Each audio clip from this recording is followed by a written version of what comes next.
真的不难听，然后你可以把它摆成超长的姿势，而且只你想的内容，然后坐在那边，然后你把它整个摆好姿势，你很奇妙，身体真的很不讲。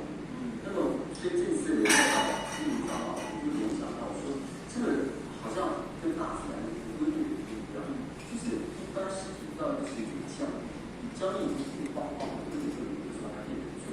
可是为什么像他们好像有修行的人却能达到这样的境界？哦，所以亲，这个是讲一般多的吼，拢一直是生活里面，但是吼一般咱看，是有求三宝，叫什么三宝啊？三宝，有这个三宝，这是有病会使讲。这个听到我们这个所说的，一般都很殊胜的一个宗教，那你知道那什么？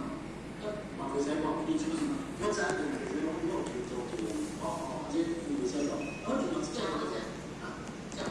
就搞白，你这边就说，他点出来是不是？他如果是对大众的，而且你这样提的这个程序，这个底线，这样才有东西。这就跟他口诀一样。敢袂使讲？袂使讲嘛。你来看这个人呢，非常有善根呢，伊想要带你，互伊会当来得到，你就是爱甲带来不长，经过这个仪式。这当传为三宝，袂当讲私底下我就甲你讲我三宝是啥，这敢有效？无够咧。无效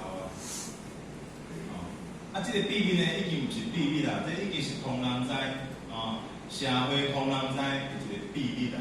一贯道求道就会当心乱如迷。那有研究的讲一个人要到100岁年后会当心乱如迷的，因为讲这个人一生当中的修行非常的好。